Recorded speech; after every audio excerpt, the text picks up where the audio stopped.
এদিকে বাসা ভাড়ার চাপ থেকে মুক্ত নয় বস্তিতে বাস করা নিম্ন আয়ের মানুষরাও। অর্থনীতিবিদরা বলছেন, দ্রব্যমূল্যের ঊর্ধ্বগতির চেয়েও বাসা ভাড়ার টাকা গুনতে গিয়ে অনেক বেশি হাঁপিয়ে উঠছেন বস্তিবাসীরা। আর এর ফলে তাদের জীবনযাত্রায় ব্যয় বেড়ে যাওয়ায় সেই চাপ গিয়ে পড়ছে অন্য সব শ্রেণীর মানুষের আয় ব্যয়ের হিসাবে। জেসন অনুবৈদ্যের ক্যামেরায় রামিম হাসানের রিপোর্ট।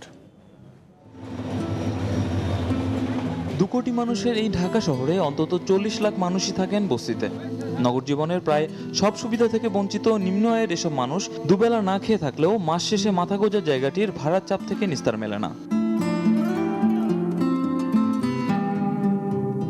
শহরের এরকম 4720টি বস্তির একটিতে থাকেন গৃহকর্মী আয়েশা। স্বামী হারায় নারীর পুরো পরিবারের খরচ একাই জোগাতে হয়।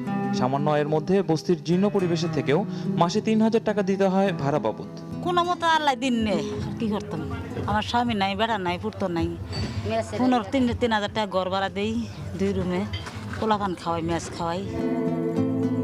আর ভাড়ার এই বাড়তি টাকা জোগাড়ের উপায়টা প্রভাব রাখছে সব শ্রেণীর উপরেই।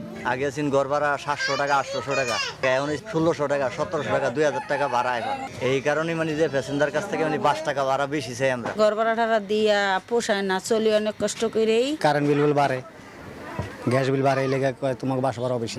এই যে প্রতিবেদন নীতি আছেন, কিন্তু আমাদের দিকে কেউ তাকায় না। দ্রব্যমূল্যের ঊর্ধ্বগতির কারণে জীবনযাত্রার ব্যয় বেড়ে যাওয়ার বিষয়টি আমাদের কাছে অত্যন্ত দৃশ্যমান। কিন্তু বস্তিবাসী এসব মানুষ, যাদের কাছ থেকে অর্থের বিনিময়ে আমরা নানা সেবা নিয়ে থাকি, তার ঊর্ধ্বগতিও আমাদের জীবনে সমান প্রভাব ফেলছে।